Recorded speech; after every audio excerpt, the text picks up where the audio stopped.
Good morning, everybody.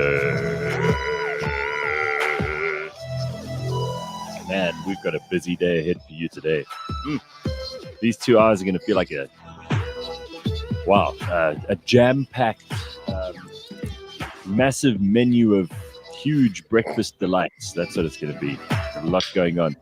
So we've got Lebang Kgosana, and we've got some Puema Tetwa here both with us this morning to keep you company.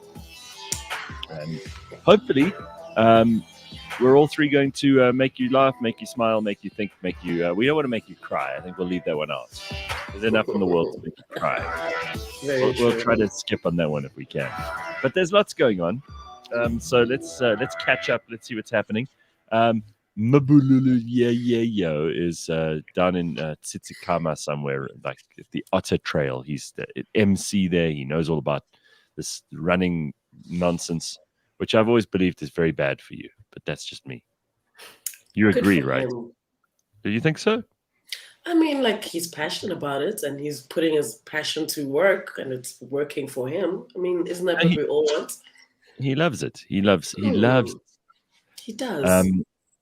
And he'll join us tomorrow to tell us what's actually going on down there, because I think a lot of people are curious about what's happening. I love the way now that we're on supposed level 1. And by the way, I didn't even know the president was speaking last week when he came up with this. No one even told me. I feel like I also missed it. Like, was anybody actually present for that family meeting? No.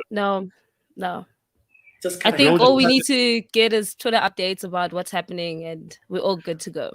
Well, did you guys feel the WhatsApp outage yesterday? Because people were confused and dazed and panicky, and it just shows you how desperately dependent we are on Mark Zuckerberg.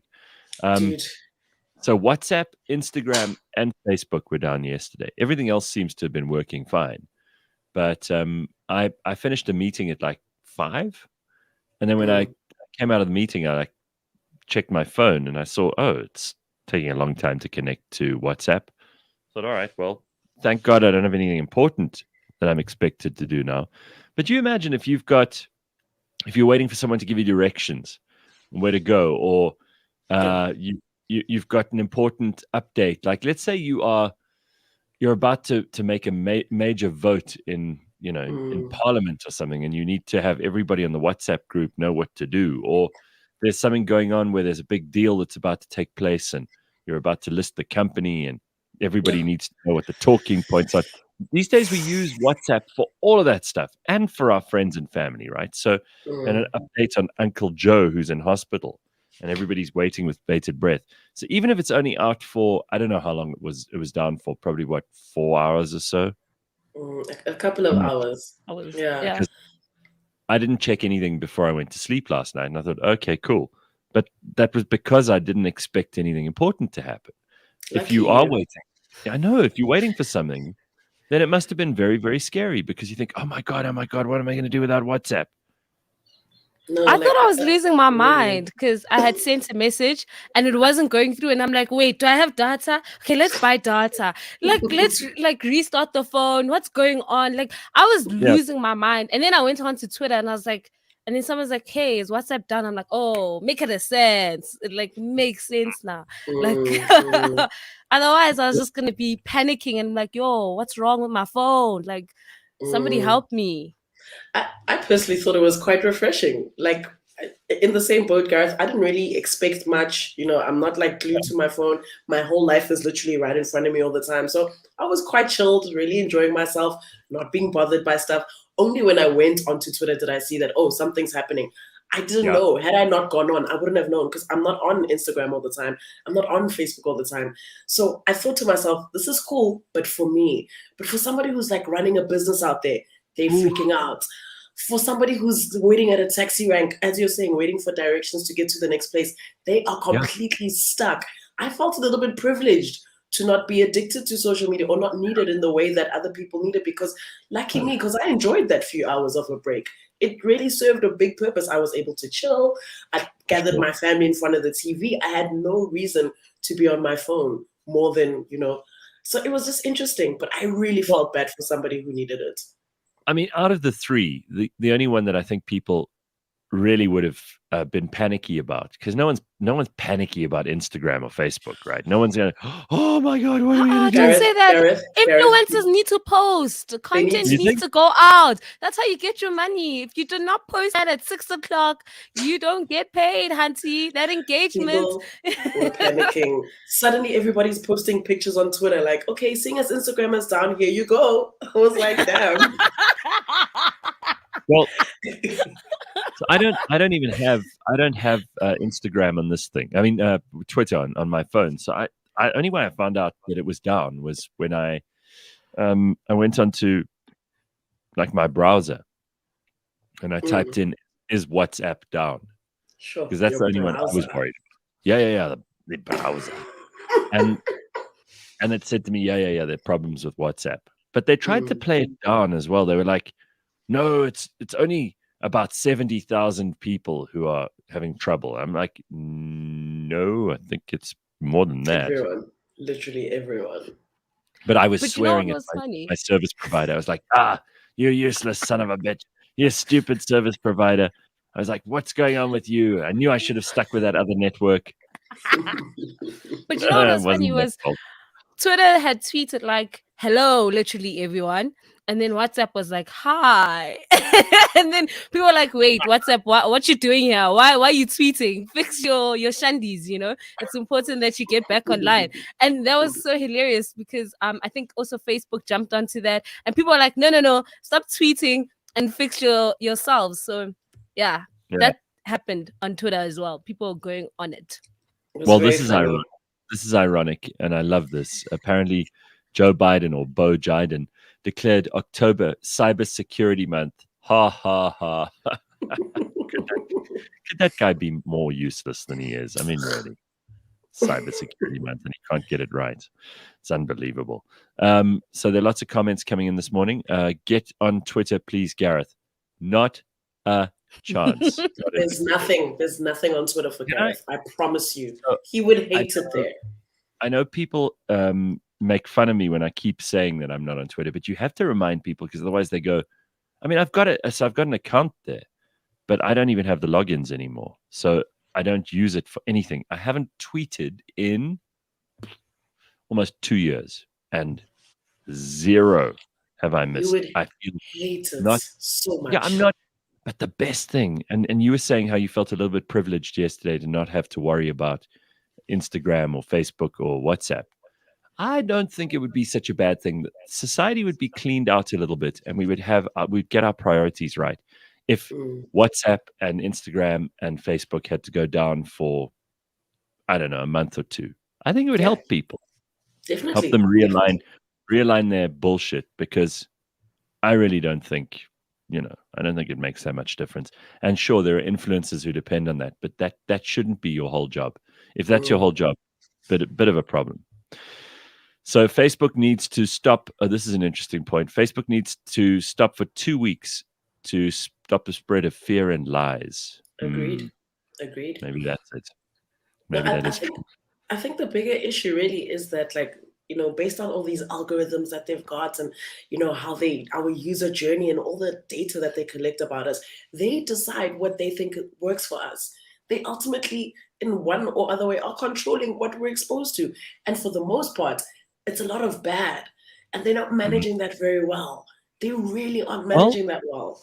There's also a part of me that wonders whether Zuckerberg didn't do this on purpose, because he's been grilled quite a lot lately by people in Congress. He's been given a lot of shit for Facebook policies and the way they treat their own people.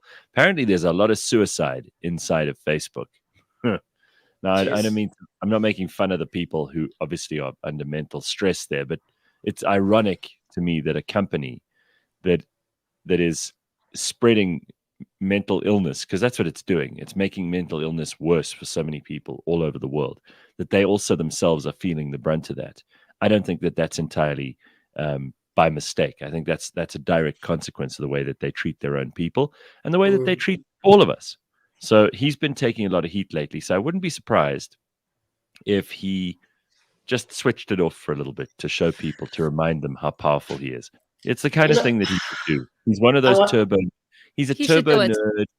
He's a turbo nerd with an ego, and he probably does this kind of thing just to remind everybody, look how powerful I am. I don't know. I I'd think sign a he likes money petition. too much. He likes money too much, guys. He switches off Facebook for like 3 hours and he's lost like 10 billion. 10 billion just in those few hours. I think that's insane. Sure, Well, he controls us.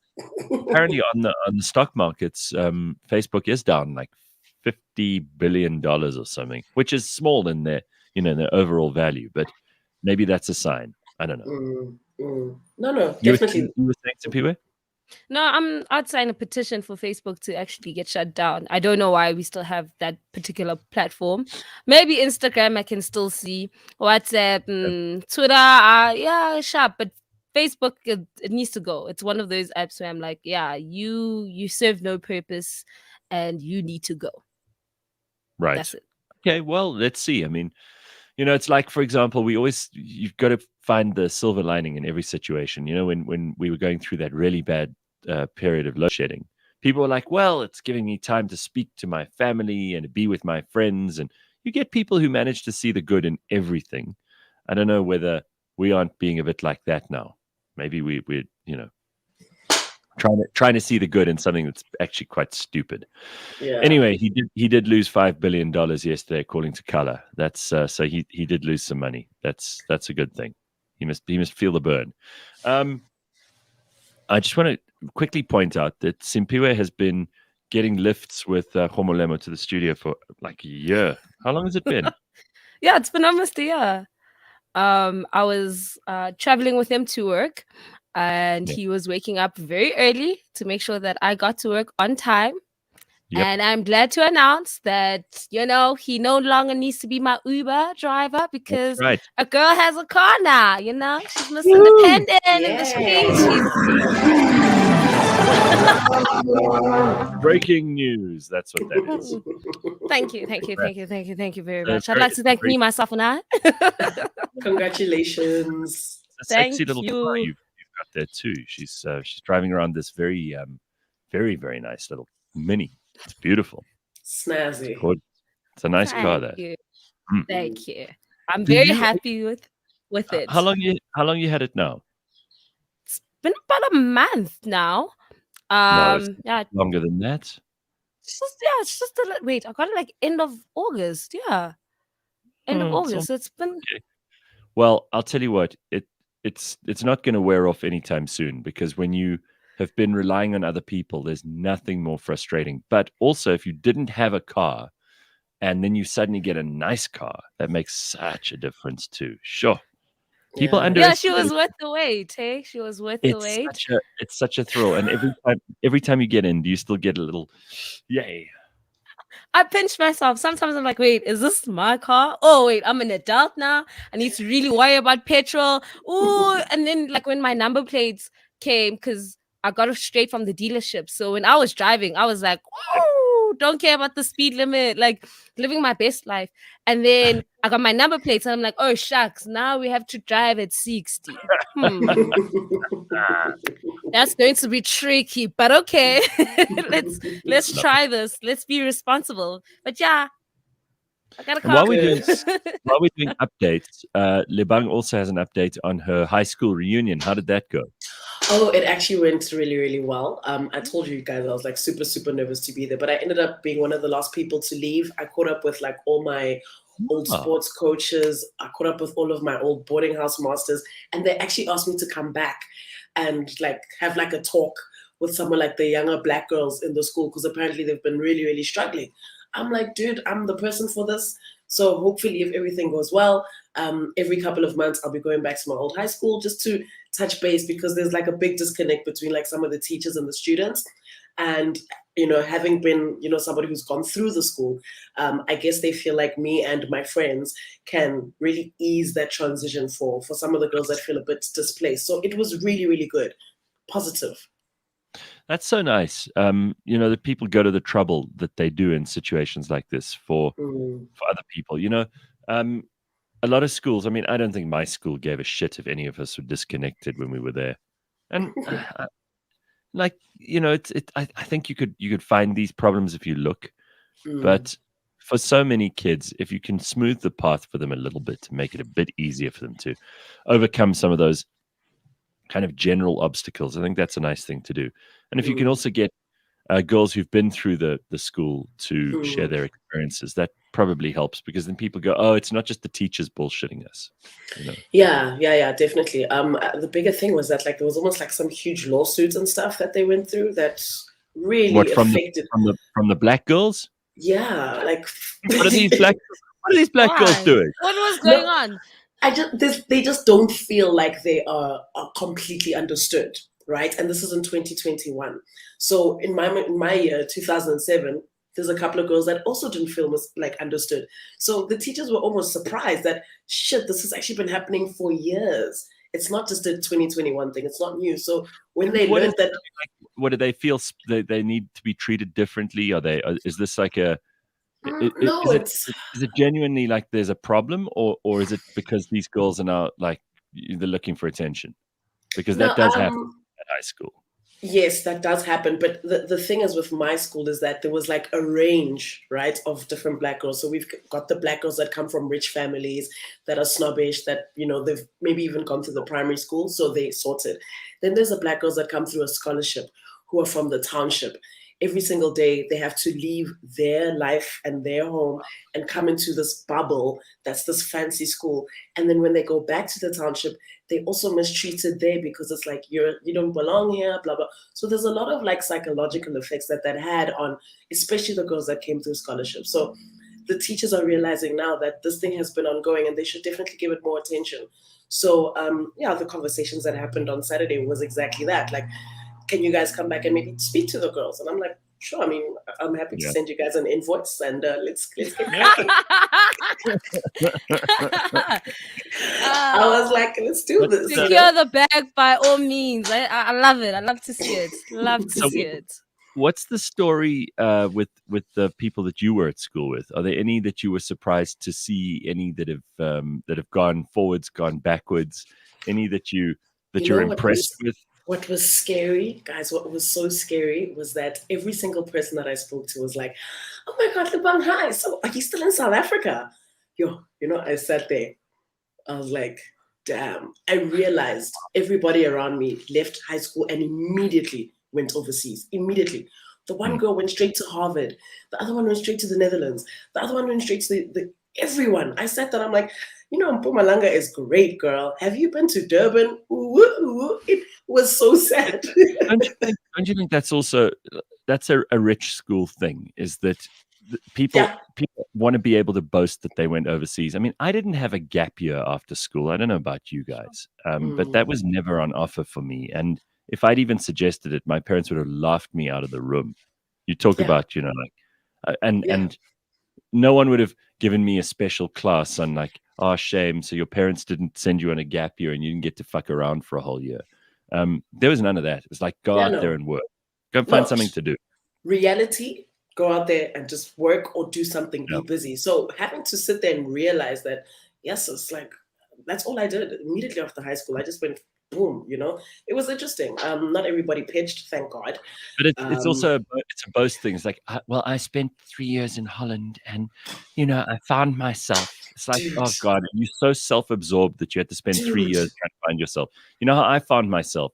I found myself by waking up at 3 a.m. and going to produce a morning show for a grumpy man for like a year and a half, and then being paid just enough to make the petrol money work. That's how I found myself. I had plenty of time on those early morning trips on the highway when no one else was awake. I had lots of time to find myself. I didn't need to be in Amsterdam taking drugs. Come on, honestly, like at some point, this is all just bollocks. Can we all agree? But anyway, exactly. Like, just sitting there realizing that like some of us really live like real lives versus this Popeye-ness that happens of like floating in the sky and just running off to Harvard and then not feeling like it. So then going to the Netherlands and not feeling like it. So I'll just move back to Cape Town. I sat there and I was like, whoa, this is quite bizarre. Cool story, Have bro. you noticed something else? Like I have been having conversations with people recently. When they feel that their life is a bit boring, they immediately start thinking about moving somewhere. They think that's going to change their life. Or let's not say boring. Let's say their life isn't very challenging or they feel dissatisfied about some part of it. first thing they start saying is, I think it's time for me to move to here or to move to there. And the environment is not the problem. The problem is in here. It's inside. Wherever you go, the problem's going to come out. Look how we're doing this show now. I mean, you could be in Amsterdam. You could be in Timbuktu. You could be in Hong Kong right now. Wouldn't make any difference, right? We're living in a world which is so interconnected now. And most of the jobs that you can do online, and there's some jobs you can't, obviously, you can do from anywhere. So how do you think that's going to change your life? How do you think your whole world is going to suddenly come right just because you've changed your geographical position? People are foolish. They really are. Nonsense. That's what drives me crazy. No, guys, you need to give them the benefit of the doubt. You know, some people, the minute they change the environments, they'll change their friends, they change where they stay. It's like different things. I mean, some people have a very good, like, if you throw them in the deep end, they're going to swim, they're going to thrive. And when you get a bit too comfortable in a certain place, you realize that this is my ceiling and I know I can do better, but it's not here. And maybe if I throw myself in the deep end somewhere else, I can thrive and be better and push myself to, you know, be more disciplined or do X, Y, Z. In that regard, I think. I don't know. There's a bit of, you know, truth running in away. Change your environment. Sure, but if you can't conquer your current space or do your best in your current space, you're not going to be able to do that in an even more foreign space. And that's just kind of what it is. Agreed. But what if my space is toxic? You know, I want a safe space. I want to feel safe in, you know, whatever space I'm in. And if I realize, and I, you know, realize that this space is toxic, I need to remove myself out of that toxic environment and place myself in somewhere that's, you know, I get better. You, but those are not the people we're talking about. We're talking about those people who are trying to find an excuse for why things are not going right in their life. You sound like if you made the decision, like you're going to move because you're not happy and things are not going well, and you do it, different story. But these people who talk about doing it because they don't feel like anything's going on in their life and they feel like underachievers and they never do it. Those people I don't want to hear from. I'm not interested in their stories. No. We discussed those safe spaces yesterday, Simpiwe, as you know. So Steph asks a question here, which I have an easy answer for. And it's going to sound ridiculous, but I promise you this is something I used to think I'd always wanted to do. But now, not a chance. Steph says, where is it? Because these questions and comments are coming in so quickly. Steph says, so if you have the opportunity to go to Harvard, you wouldn't take it. And my answer is a flat no. And I'll tell you why. Because I don't believe that institutions like Harvard, Yale, Columbia, even Stanford, Oxford, Cambridge, I don't believe that they are places of learning anymore. I think they're places now of indoctrination. And I also feel that they are charging like a wounded buffalo. They basically get rich quick schemes for people in academia. They charge people an absolute fortune. There is no way that a degree from any university should cost the hundreds of thousands of dollars that it costs from Harvard or Yale. What it's become is credentialism. It's become, I've got this piece of paper from X institution that makes me feel like I deserve Y or Z job. And people are trading on this credentialism, and it is damaging because you end up with student debt. I mean, unless you are super rich, in which case it's meant to give you an easy ride into a law firm or a family office or something that you're already destined for because it's family money. And you're just going to get this piece of paper so you can convince the rest of your family you've done some work when you haven't really. You've just spent a couple of years fucking around on a campus that has a reputation. And I'll tell you, I used to think for me, it would be the best thing to go and study, you know, a master's degree or to do a doctorate at one of these universities. I honestly would dissuade any parent from putting that on the priority list for their kids. Get your kid a solid education and get them some character and personality. Put them in a job where they have a bit of a difficult time learning about the real world, because those degrees are overvalued, they're overpriced, and I don't think they do you any good anymore. Honest to God, I'm not trying to be otherwise about this. There is no way I would go and do that and waste my time and money now. I really think it's safe to say that like schools like that are a little bit out of place in terms of where we are in the world right now. Yeah. Is there still room for places like Harvard and Stanford? I think it worked very well in the past, however many hundreds of years that they've been running, and they've built this nice society of small, rich people, and only we run the world, and we churn out this kind of personality. It's a way of establishing elites. That's what it is. That's it. And let me tell you, those elites are so hated in the world right now that if you tell people you have a degree in Harvard, it can go one of two ways. They'll either be the kind of person who goes, "Oh my God, that's amazing," and they just assume you're clever. I mean, I interviewed a woman from Harvard last week, and she was fucking useless. I'm going to be playing the interview for you this week. No, I can't wait for you to hear it, because she was a perfect illustration of why you should not study law at Harvard. And you're going to hate me for it, but especially if you have studied law at Harvard. Can't wait for you to hear it. And for those people who know it's a bullshit story, you're going to love this interview. It's coming up. I'll tell you when it's. And then you get the other group of people who will say immediately, "Oh, so you went to Harvard, so you're one of those people." Not interested in you. No, it's as you're saying, you can be like such a huge idiot, but as long as you went to Harvard, that automatically makes you more important than the person next to you. And that is the issue. The issue is you can be the biggest dumbass on the planet, but because you went to, a certain type of school, that is the matter. So these schools for me are just irrelevant, becoming more and more irrelevant. And the sooner we chuck them out, the better. For those people who think Lebang's talking nonsense, I can promise you that it is very, very easy for stupid people to get degrees at these institutions if their uncle donates, $1 million to a new art wing of the or a new library or a new auditorium for the place. It's very easy for them to suddenly make them, make their marks a little more acceptable. And if you look at the kind of money that these institutions have in the bank, because all their alumni come back and give them money, right? So a university like Stanford or Yale have so much cash in the bank, so much money. It's just absolutely terrifying. They've got they've got savings and honorariums and investments. They obviously run like investment companies too, of billions. And don't tell me that if you are a rich kid who's not particularly smart and your relative pays for you to go to one of these places, they can't make it look like you did okay just so that you'll be acceptable to the family. That's exactly what they do in many of these situations. And therefore, I just don't think that they're as valuable as they once were. Don't get me wrong. I think they've still got a place. And there are certain degrees that are hugely valuable at these institutions, but they're not the ones that the dummies are studying. So just get ready for it. Anyway, there's also, you can't be educated out of douchebaggery. That's correct. Jared says, my degrees meant nothing for my career. My company didn't even look at it. An apprenticeship is the best way to get into any technically inclined industry. I think that's right. Certainly these degrees have always historically had huge value, but they're still trading on that. George W. Bush finished off at Yale.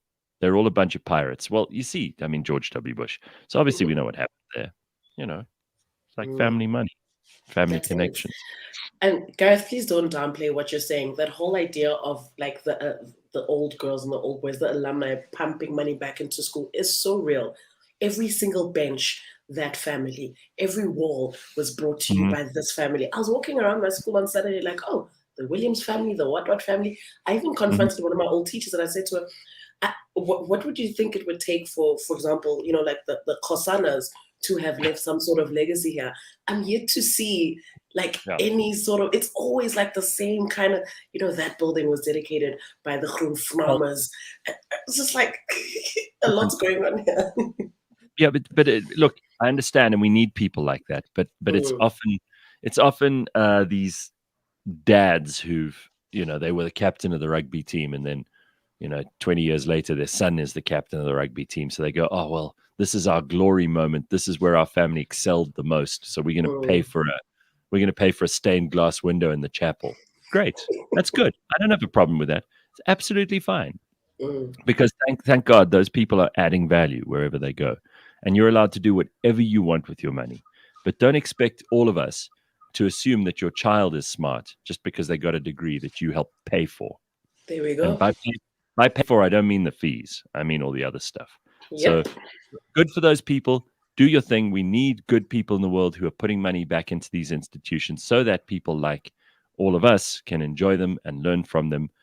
But I do think that they've lost their way. Education is a bit of a mess at the moment, and it's all because it's being run top down rather than bottom up. Just saying. Learn to read, write, do arithmetic, and then from there on, it's totally up to the kid in question. And any credentials, some of us care about them, some of us don't. You've got to figure out which one you're in. Yep. You can see which of our broadcasters, news broadcasters, are impressed with Oxford by the way that they say the word time instead of time. You mean the spice? Time. Yeah, the spice time. The herb. The herb. Anyway. Lebang, will you take your kids to the school that you went to, says Snai? I'm very, very glad that you asked me this, because this is exactly what I said to my old boarding house master. I said, in the condition that the school is in, I have no interest in bringing my daughters here. And the reason is, number one, I can't afford it. I told her to her face. Number one, I can't afford it. Number two, I really think that I want my children to be in a school that kind of allows them to have freedom to make their own decisions, not really to sort of like be boxed and sort of have to take a certain direction with their lives. My daughters are not going to do well there, because I don't think I excelled in the way that I could have there, because I had to do this or I had to do that. I'm yet to find the right school for my kids. I'm still searching for it. I haven't found it yet, but when I do, I will let you know. Well, at least you were honest enough to admit like you can't afford it up front, because that also for many people is the deciding factor, right? I mean, that's the most important thing. It's too expensive. All right, lots to talk about and lots of things to get to this morning. Among other things, we've got African Analysis with JJ Cornish a little bit later on. That's always good value and something that I know lots of people look forward to. We've got Dr. Mark. Remember yesterday we spoke about how men getting older, are they going to be able to keep it up? Well, I thought, why not get our expert on? And we'll also get Simpiwe and Lebang to ask him a few questions about this so we can understand it from women's point of view. Okay. So we'll talk about all kinds of things. The Tea Health Show, which you may have been listening to when we were speaking to Leanne about her relationship with an older man who couldn't get it up. And we'll speak about all of that and more with Dr. Mark a little bit later on. That's just after 7 this morning. This Is Us returns for a triumphant episode today. Yay. We're going to be joined by Yatish Narsi alongside Lebang, and we're going to be talking about some of the stories that are going on that everybody's talking about at the moment. So that's all coming up in This Is Us a little bit later on. A couple of news stories we need to be paying attention to as well today. So let's start with this one. I love William Shatner is apparently going into space. Yeah, Jeff Bezos has decided he needs to send William Shatner into space. They're going to be blasting him off from Texas on the 12th of October. He's aged 90, William Shatner. He's 90 years old, and he will become the oldest person to have flown into space. And for many people, because he was Captain Kirk in Star Trek, this is a very poignant moment, especially if you're a Star Trek fan, which I don't think I really am. Anyway, he says, I've heard about space for a long time now. I'm taking the opportunity to see it for myself. What a miracle, Shatner said in a statement. He will be joining 3 other people aboard Blue Origin's New Shepard rocket for the company's second human space flight. Amazon founder Jeff Bezos joined the first crewed flight in July, along with his brother, an 82-year-old pioneer of space race, and 18-year-old student. So they're trying to mix it up, and I think this is fun. Let's see William Shatner go to space. I think I must be tired. 90. Aren't you I love it. Tired? Like, you just want to rest. It'll be great. There's no way a 90-year-old would have been able to go into space before Bezos and and all these other billionaires, Virgin's Richard Branson, and Elon Musk. Before these guys decided to do this stuff, there's no way that a 90-year-old would ever have been able to see space. And frankly, at 90 years old, what do you want to put on your tombstone that he hasn't already? Like, William Shatner's done a whole He's even sung terrible songs. He's been a TV star. He's been the voice of so many things. Let him go and do it. I think it's great. And who the hell are we? If you say, oh, no, we're wasting that space on this old man, William Shatner, well, it's probably because you're jealous that they didn't choose you. And why would they choose you? Because nobody knows who you are. everybody knows who William Shatner is. But you're also never too old to do things. Like, just because he's 90 doesn't mean you must now stop yourself from enjoying life and doing things that you couldn't have done when you were like 24 or 30. Like, that's the beauty about being alive. You are never too old to live your best life. Absolutely. And I just hope he doesn't die in space, because that would be very difficult. Do you see what, like, that's where my mind is. Like, he's tired, he's fragile, like, he's done so much. Now he must go to space. The pressure, like, physically, he must sit there and be happy at the age of 90. He's going to pass out immediately. God forbid. Well, Herman Mashaba's Action SA is heading to court to challenge the Electoral Commission, and they've made a decision to not include the party's name in the ballot paper for the local government elections. Action SA announced on Monday that the IEC had failed to meet its 10 a.m. deadline to remedy the situation, so they're taking them to court. Now, why did this happen? Apparently, Action SA said it concluded a meeting with its legal team, who were bewildered by the IEC's refusal to remedy the issue and affirmed its position there was no legal basis for the Commission to refuse the request.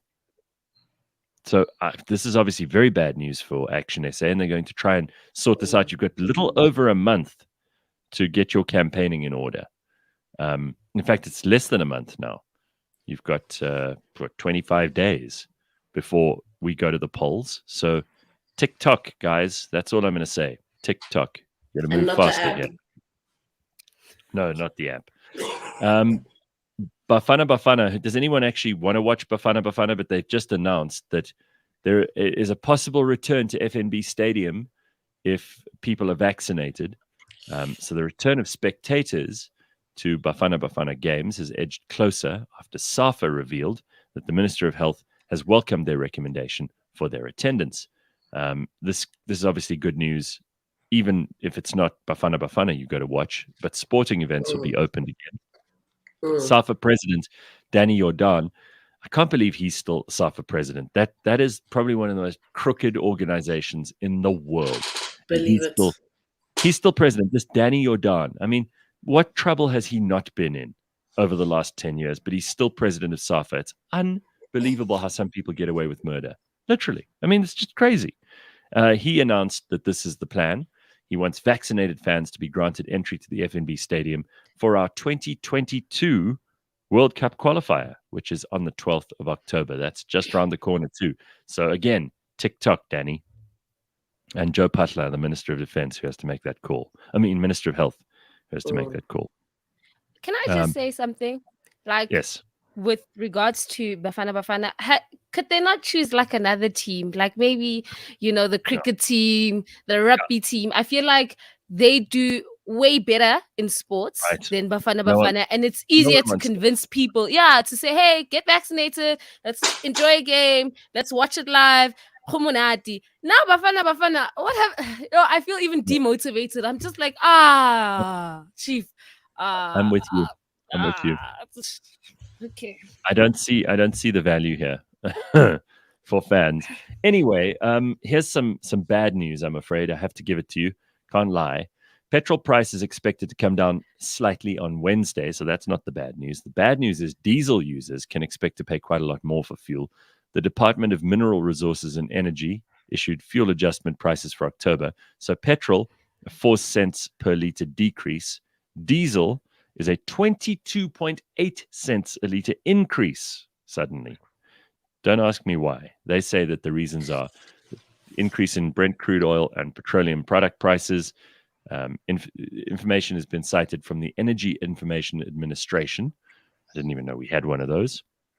The crude oil inventories in the US are below their 5-year average this time of year. Additionally, there's a natural gas crunch in Europe, which could spill over to other countries and lead to higher oil prices. So the department also considered the impact of rand appreciation and the implementation of a state levy. Here we go. Okay. It's all about the government taking more money out of it. That's it. There we are. Okay. So look out for that, especially if you're a diesel car driver. In October, you're going to be paying more for fuel. So get ready. But it's okay. It's not bad. Like, I literally chose diesel so I don't have to deal with the constant up and down of petrol. So it's cool because we don't usually get hit like this. So it's fine. Thank you. We'll be Are you happy with it? Okay. I'm cool with All right. it. Yeah, What? fine. You know, as someone who's like now paying attention to the petrol prices, I'm glad it's going down. You know, that full tank is now going to cost a little bit less this month, so I'm glad. Simpiwe was not paying attention to any of this while she was driving Khomolema's car. It didn't Yeah. matter. No, None of it mattered. It was no, all it's good. my car. I'm like, what? Wait. 4 cents. That's Yeah. a lot, guys. That's a lot. Thank you. I'm happy. Wednesday marked. Okay. All right. So, are you ready for a little Africanalysis this morning? Yes, please. All right. Yes. Let's get hold of JJ Cornish, who joins us now for a little catch up. We do this every now and then from the Johannesburg Business School, and we have a look at what's happening on the African continent. And today we're going to talk about the Sudan. Good morning, JJ. How are you? Oh, JJ, I don't know what's. Oh, there we are. There he is. There's JJ Cornish. Can you hear us? JJ? Simpiwe, will you see if you can figure out what's going on over there for me, please? I just want to see whether we can get hold of him. In the meantime, I just want to quickly tell you what else is coming up a little bit later on. We have, as I mentioned, Dr. Mark from the Tea Health Show, and he's going to be joining us to talk about all the stuff that's coming up with them. We've got so many opportunities for you to ask questions too. You know, like we do with Dr. Hanan, where we bring their own issues to the fore and we will address them. And if you want to be anonymous, you can be anonymous. So obviously we want to talk about all the stuff. Yeah. And we want to hear from you. So let us know what's going on over there. Let's see. Let's do it. Let's do it. JJ, how are you? There we are. I'm very well, thank you. Good. Can you hear me now? Loud and clear. Yeah. Yes, lovely. Yeah. Yes. I'm doing this on my phone because my vast array of computer screens is not working today. Like my stretch limo wouldn't start this morning when I tried to take them to the tech. Don't let me get into my moments of fantasy. But nice to hear you all. Nice to see you, JJ. You were obviously also hit by the WhatsApp outage last night, which seems to have made some people very, very nervous for a very short time. So JJ, today we're talking. I got up really early to do this because I'm in the Cape, where all Gautengers who've been careless are not living. I'm in Cape Town, and suddenly, as I say, my computer didn't work. So I'm doing this on my telephone, which is why my background is half a ceiling and half a studio portrait given to me by my hotel. But anyway, let's get on with things. I'm going to talk to you about Sudan today, which is a vastly interesting country. All right, so tell us about Sudan, because I don't really know a huge amount about it, other than it's been very messy since about since the dawn of time, really, because it used to be the place that the ancient Egyptians used to torment, and that was thousands of years ago. It's had a very checkered history, and most recently, it's split up into the South Sudan and Sudan itself. They've also got problems there because there are ethnic issues. There are things going on in Darfur, which we've heard about in the news in terms of refugee camps and people being treated very badly. But give us an overview with your own experience, because I have no doubt that you know more about Sudan than any of us. Well, I've been there, and it is a very interesting place, hugely interesting. Sudan was the largest African country, and in 1956, when it ended the rule by Egypt and Britain together, it began a civil war, one of the longest civil wars in Africa, between the North and the South. Now, when you say this rather irritates Sudanese, because the South were mostly Christian, animist, and effectively black Africans.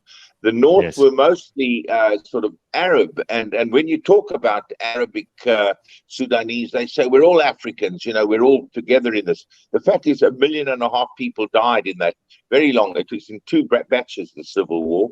1.5 million people died and 5 million people were displaced. Eventually the African Union, which had stood by colonial boundaries. They had to do this, they believed, in order the Organization of African Unity, its predecessor, certainly believed that it's the only way of avoiding absolute confusion.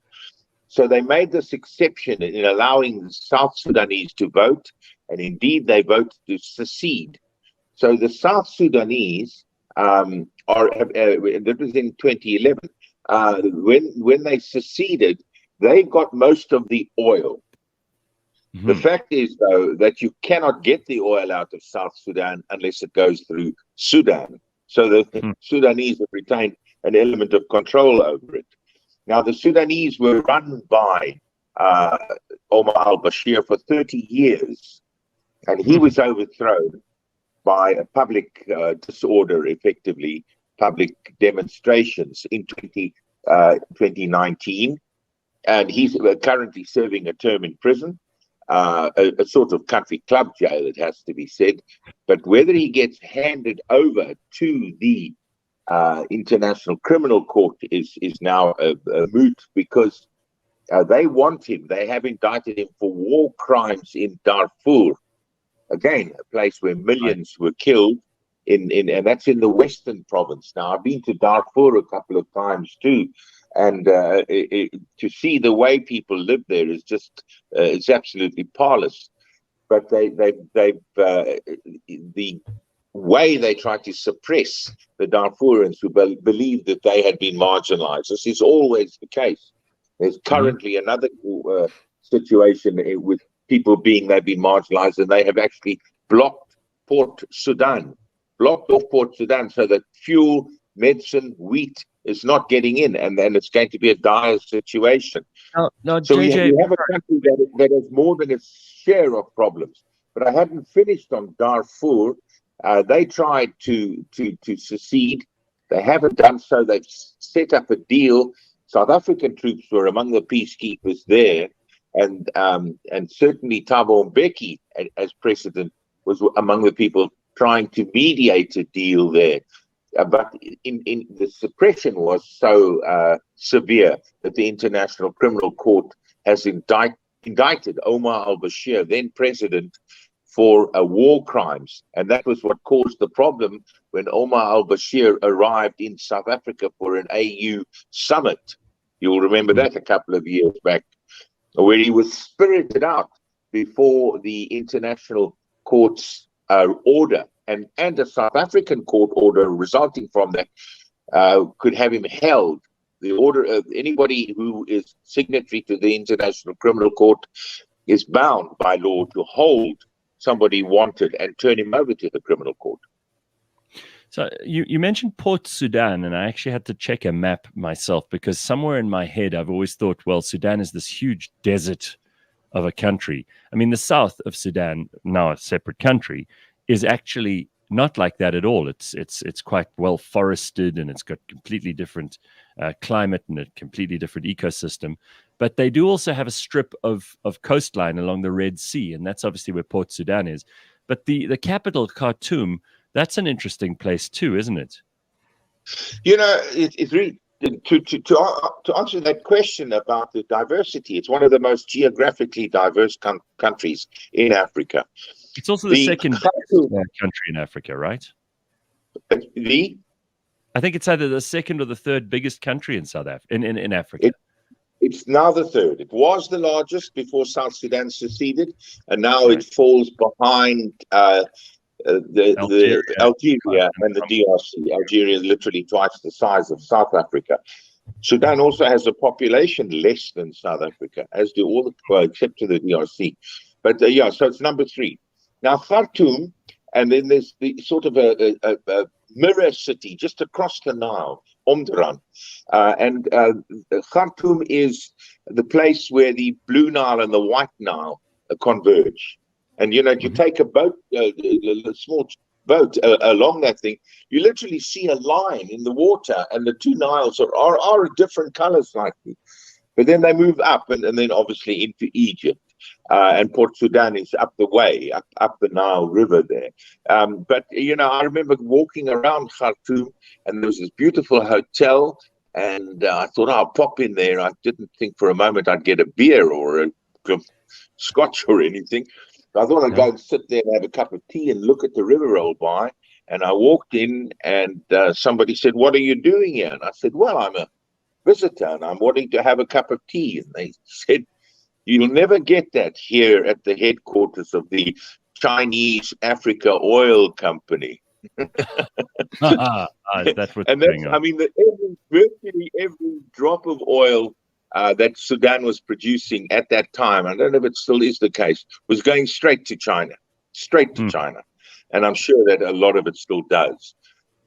It's a big city, and it's of course just where the hotel I was looking at was just a few 100 meters from where Gordon of Khartoum in 1885 was besieged and then beheaded. A very famous part of British colonial history. But Gordon of Khartoum. There's museums that are very interesting, and you can go and you used to be able to look at parts of the presidency, that were open to the public. At the moment, Sudan is run by a transitional group because after the fall of Omar al-Bashir, the people took to the streets, and the army put them down very vigorously and very cruelly, until finally a peace was made, and they have the freedom, they call it the transitional body, Justice and Equality Movement, and the Sudanese Liberation Movement, the two of them filling in this federal group. They've now split. The rebels have now split, as though the country doesn't have troubles enough. But the military and the civilians are ruling the country in league. And then, of course, what happened was last month they had an attempted coup. Now, that attempted coup was put down. They believe it was some Bashir loyalists who were responsible for that, as were some military, some of the disaffected military, but it was a combination of the two. And it mirrors really, Gareth, the problems in the Horn of Africa, because as you know, Sudan is involved very much in what is happening in Ethiopia, wants to mediate. I suppose, the Ethiopians have a point that perhaps if you've got your own problems sorted out, you might be in a better position to mediate here. And of course, Sudan is part of the riparian, the riparian countries, mostly with Egypt and Sudan, who are objecting to the Grand Ethiopian Renaissance Dam, which you and I are perfectly permitted to call the GERD, eh? And so it's part of that. So it's essentially it's pivotal in what is happening in the Horn of Africa, and the troubles it's going through now. Again, Port Sudan being blockaded by this tribal group who believe they've been marginalized, with Darfur never fully settled. With the international community, there were years when the international community boycotted and blockaded Sudan. So they come in, and of course it was on that United States terror list. It's come off that. So, things should be looking up. But every time it takes a faltering couple of steps forward, it takes a very tragic couple of steps backwards either. Yeah, not the most stable place in the world. So what are their major exports? What do they do? I mean, how's their economy basis? What's their economy based on? Sorry. Well, of course, oil, moving oil from South Sudan. It was a very oil-based economy, and there's a good bit of a great deal of agriculture and herding, that sort of thing. So they sell food to Egypt, and they sell food to the neighboring countries. It has Chad, let me think, Chad, Central African Republic, Libya, and Egypt as main neighbors, and it sells food to all of them. But again, when they have these problems, there's a fair bit of manufacturing, and then of course crafts and that kind of thing. There's a lot of cottage industry there. And that all sorts around Omdurman and Khartoum. Interestingly, Sudan has more pyramids than Egypt, quite a few more. So it's all part of the ancient Nile kingdom. So when you go to visit Sudan, they will, with great pride, take you to show you streams and streams of pyramids, not all the size of the Great Pyramid of Giza, but nevertheless, they have many more pyramids than Egypt has. Pretty amazing stuff. Well, thank you so much, JJ. Very, very good to have you on. And as always, fascinating from Sudan to the next one. We've spoken about Eritrea, Ethiopia. We've spoken a little bit about Nigeria. I wonder who should be next on our agenda.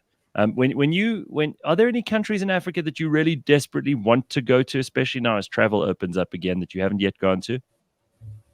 I want to visit the West more, the Francophone countries. And the country that I'd like to look at in detail is Senegal, because it's a country that, I think disappointingly falls in with France, sort of lockstep with France in terms of the Western Sahara, which is, my passion. And so they don't take a sympathetic line to the Western Sahara. But it also is a country which, in terms of morality, punches way above its weight in the way we did shortly after democracy arrived here. So it's a small country, its population is low, it's not a rich country, but when it speaks, certainly in Europe and at the United Nations, people sit up and listen. So it has a history of struggle, an honorable one, and I'd like to see why it has that influence in Africa. Very good. Well, JJ, that's all we got time for this morning, but thanks again for your time. This is brought to you by the Johannesburg Business School, and you can find out more about the continent that we inhabit, the continent where we have all our neighbors, and what those neighbors are all about. Today was all about Sudan. Thank you, JJ. Nice to see you. Here we are. All the best. Au revoir. All right. Some useful and interesting information there. Lots of things to talk about here. And China really are everywhere on this continent at the moment. Lots of comments about that. Sudan, according to Michael, has an interesting music scene. Their music is worth exploring. That's interesting too. And as far as Senegal goes, Robin says nice waves in Senegal. Okay, so Robin, I assume you've been there. But like waves, like energy, like vibes, like hippie style, or like beautifully, like visually, the waves in the water look good. I assume she means for surfing. That's what I'm going to guess. That's what I'm going to go for. All right, when we come back, we got Dr. Mark from the T Health Show. And by the way, if you have any questions for Dr. Mark, we want to hear about those. So let us know what questions you'd like him to answer. You can do that by sending us an email, contact@cliffcentral.com. That's contact@cliffcentral.com. All of that and more on the way.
Just because it's about technology, connecting your business to the rest of the world doesn't mean you need to send rockets to space and use complicated solutions.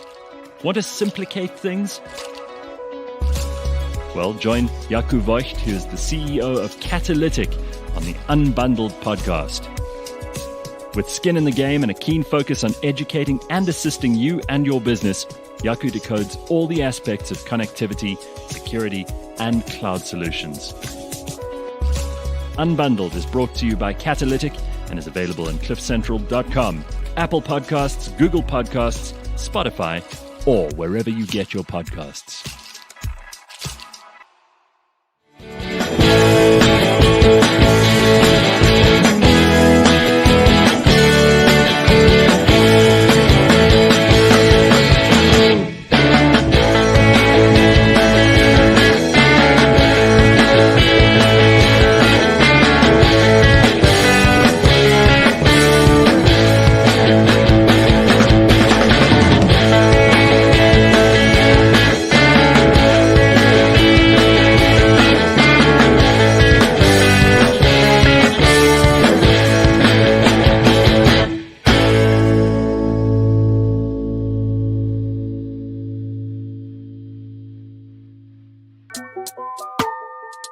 Yo, I put it like wow, this that sound.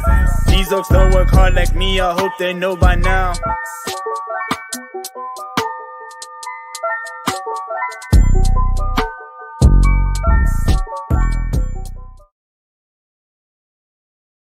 cliffcentral.com on a Tuesday morning. You are with me, you're with Lebang, you're with Simpiwe, and we've got Dr. Mark joining us shortly to talk about the T-Health Show and to answer your questions about all those things that most people don't want to talk about because they're embarrassed or they're worried or secretly they're terrified. Who knows?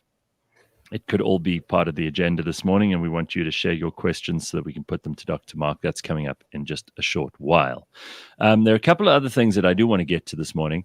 I know that Lebang spoke about this on her own show, Life with Lebang, which you need to listen to on a Thursday, if you haven't already. And she spoke about being scammed on the show. And you think you're being scammed again, and this time it's by a friend. Ooh. I think I've got like a freaking magnet here that says scam me, scam me. I don't know what's going on, but yeah. So I went into business with a friend of mine like maybe 2 years ago. And when I say friend, I mean like maybe like drinking buddy, you know, someone that you see out and that kind of friend. So I went into business with him. And so my mom's house is like right on the highway. Like our backyard basically overlooks the highway. So I was like, you know what, why don't I put some billboards in the yard or at least some towers? You know, let's get a little bit of money coming in, that kind of vibe. And he works in this industry. So I'm like, he's the go-to guy. I speak to him. He's like, let's do this. I've got you. Just give me X amount of money to make it happen. I'm like, perfect. I give him X amount of money. We build the towers. And he says to me, look, we'll get clients like instantly. Don't worry about it. Like next week we'll have a client. I'm like, that's fantastic news. It's been 2 years. We haven't booked a single client. Nothing's happened. So I'm like, it's cool. I understand. Like not everything's going to happen overnight. I still believe that it'll work out because it's such a good idea. So this week, yesterday, he sends me a message. He's like, yeah, look, so you owe me money. I'm like, what exactly do I owe you money for? He goes, well, I built towers and there's an outstanding balance. And I was like, okay, but isn't the deal that we're waiting to get a client first and then you'll get paid out? He's like, yeah, well, because there's no clients, I'm just going to come to your house and take those towers and put them somewhere else. You've got until Friday. I'm like, excuse me, what? What's happening right now? Is this like a threat or what's going on? Like, number one, he didn't even take out a cent to build the towers. That was like all my money and my mom's money. All he did was like facilitate it. But now he's telling me that I owe him money. What a fucking asshole. Tell it like it is. He's an asswipe. So I'm like, dude, what's going on? Why are you talking to me like this? Did a little bit of digging. And apparently his reputation is just shit. Like he goes around burning bridges. This is what he does to people. But I didn't know that. Now I feel like I'm just getting scammed. I've had to call my mom, to call the security of the neighborhood. They need to just block off the crib because he's like, I'm going to come to your house and physically take out these towers. I'm like, but dude, build your own towers. Like, well, you know, I feel like I'm being scammed by this person. And if he wants to go to court, I'm going to take him to court because I made him sign a contract. We signed a contract that once we start, you know, getting some sort of money from these towers, then we can go 50-50 on it. Like he can have some cash, my mom can have some cash, whatever. But now he's like, look, these towers aren't making any money. If you let this guy get away with this, because that's probably what most of the people who've who've dealt with him so far have done is they haven't challenged him, is they've let him get away with it. They've looked at it and gone, well, it's going to cost me too much to take him to court. It's not worth it. I'd rather he just comes in and takes everything down. But actually, that's exactly how he gets away with it. He probably pocketed your money straight away. He didn't use it to. Yeah, I mean, I completely agree. Yeah, no, he's definitely, like, from the jump been very, very shady. Like, when he told me how much it's gonna cost to erect the actual towers, I was like, dude, are you sure? He's like, this is how much it costs. I'm like, sharp. When he came to the house to erect them, it was literally just like some steel material. Like, you can just see it was like, material that you can get anywhere. And then he just probably gave the labor guys like $5,000 or something. I'm like, all the money that I sent you, this is what you built?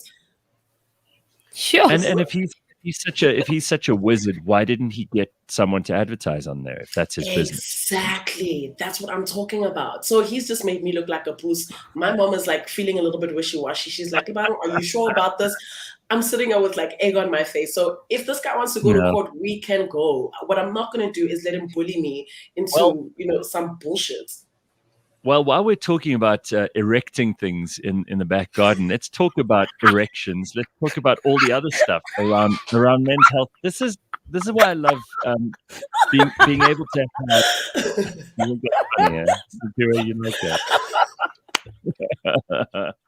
So, all right. We've got a show that's been going on for a while now, and it's terrific. And if you haven't listened to it yet, you are missing out in a big way. Dr. Mark is the guy who hosts it. It's called the T Health Show. And this morning we want to talk to him and just catch up with what's going on in the T Health Show, because there's quite a lot of new stuff happening there. I want to talk about it also because just yesterday we were talking to Leanne and we were talking about how, men reach a certain age and the testosterone just isn't being produced as much. And by the way, the T in T Health is for testosterone, obviously. And we're going to delve a little deeper into that today with Dr. Mark, who joins us. Hey, Dr. Mark, how are you? Morning, Gareth. You know what? When I heard erectile towers going up, I knew this is going in a bad direction. It's not okay, so you say bad direction or erection, but here's the deal.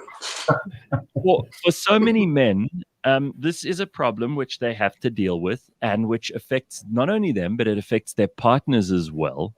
And this is your area of expertise. So, it's not embarrassing for you. You talk to people about this every single day, right? Absolutely. And you know what? You're so right that it doesn't affect only the men. It affects the other partner in the a relationship as well. What men do when they cannot have an erection is we start avoiding that situation. It creates a lot of anxiety with us, and you know what, it's embarrassing. So if I can't throw a ball, I'm not going to throw it in public, definitely.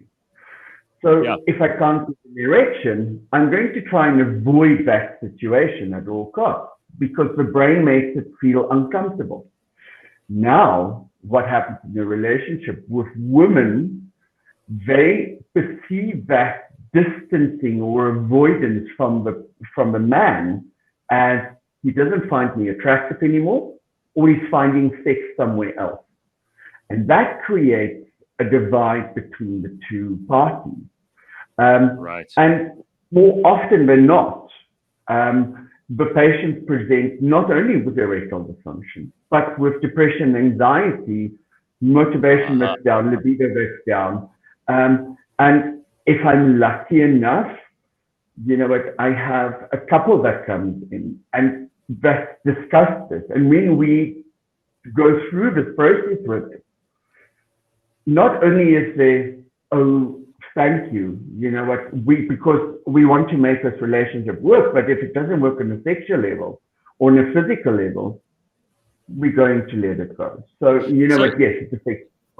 Let's just start at the beginning. I mean, what age? Because we know that age plays an important role in this. And for many men, it only starts to become a problem when they reach a certain age. What is the usual time for men to start worrying about this kind of thing, just in terms of biology? Let's put aside the anxiety, the depression, the things that go with it, that in very many of these circumstances are particular to that person.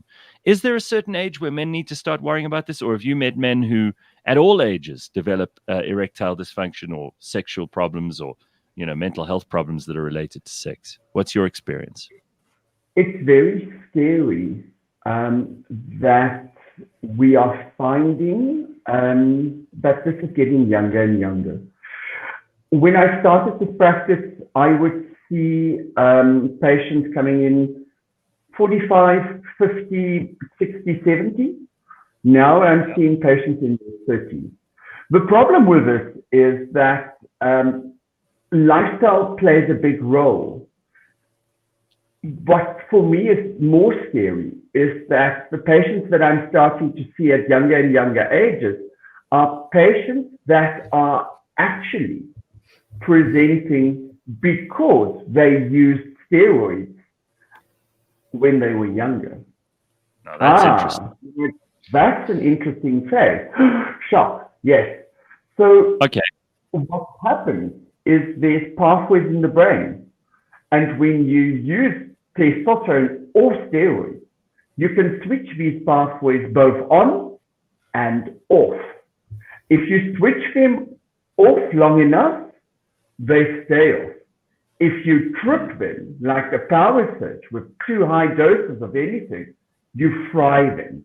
And then that's what becomes a problem. So what's the relationship between steroids and hormones? What's the relationship particularly between steroids and testosterone in the male body? So testosterone is a steroid hormone. Your steroid hormones all come from cholesterol. So testosterone, estrogen, your thyroid hormone, your adrenal glands, cortisol, adrenaline, noradrenaline, those are all steroid hormones. So if you fuck with them, you change all of them. Change one, and it has not only a direct effect on the hormone system that you are playing with, but all the other systems. I take the analogy of a racing car team. I have known nothing what I'm talking about now.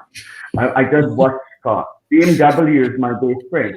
So, but with a racing car team, you have the car, and you can plug the car into a computer, and it will give you some information. So I can go and do blood tests, and once I've done my blood test, I will know what is happening in the body. And I can fine-tune that body, and then I put a driver behind the wheel, and there's the human component. And the driver will say to us, okay, I'm not able to brake fast enough or hard enough, there's not enough power, or I'm sliding around a corner. And then as the technical support team, I can go and adjust the car to suit the driver's needs until it rains, and then everything changes again. And that's the complexity of hormones. You change one thing in the car. If this racing car, I change the power without looking at what's going to happen to the tires around the corner, I'm going to skid off and end in the wall. And that's why if you supplement with a hormone, you need to know what it's going to do to not only that hormone system, but all the other ones. Fertility is a big one for these guys as well. I want to let the girls ask a few questions just now, but before I let them have a full go, because this is a thing that I have experienced in terms of some of my male friends who've been complaining about it. They've been saying, for example, that alcohol plays a huge role in this. Is that true? And what is the role? Because here's something that Michael even says. He says many young people start having sex because of alcohol. It gives them the confidence, the bravado, the strength to be able to actually get to that point. But then they can't get it up, and it destroys their capacity to get it up. They become stuck without emotional or physical capacities. Is that in your experience the truth? I mean, what role does alcohol play here? You know, I'm not aware of a direct link between alcohol lowering hormone levels. What I can tell you is that hormone levels are dependent on neurotransmitters. So neurotransmitters are chemical messengers. Right. What will happen is there's a chemical transmitter, and we all know about it, called dopamine. Yeah. And dopamine is a reward-dependent behavior. So you do something that makes you feel good, that's the reward, and then because it's nice, it's going to become, I want to do it again, dependency, and you know what, then it carries on. So when we drink alcohol, we lower inhibition. So now I can have more confidence to go into a sexual situation. It's nice, I want to do it again, I'm going to drink again. And that's, I think, where the problem comes in. It's exactly the same with any kind of addiction. I do something, I take a line, whatever, I take a pill, oh, this feels good, it's nice, I want to do it again. And that forms a dependency. And that will have an effect then. Then, you know what, it's, but I need this to perform in a certain way. If I don't have it, it's difficult. So and we thought it was the women in the relationship who made it a very complex thing. Yeah, it's not true. It's like clearly it's half and half. So Simpiwe Lebang, I'm sure you got lots of questions for Dr. Mark. It's your turn. Go ahead. I think I'll start. I'd like to know, like, as the partner of someone who's going through this, like, what should I do? How can I be supportive? And what are some of the things I can, say or don't say to get him to a space to either want to go to a doctor and check it out, or, for the betterment of this relationship? The easiest thing that you can say is say to him, listen to a podcast like this. Because the moment that you tell this man, there's a problem, I'm aware of your problem, you know what, you embarrass him even more. So that embarrassment will allow, again, I think, pull back. If someone tells me, I noticed that you can't get it up, or, you know what, that like halfway through, you get a little bit tired or distracted. There is some way where you can go for help. Not going to be a very fun conversation.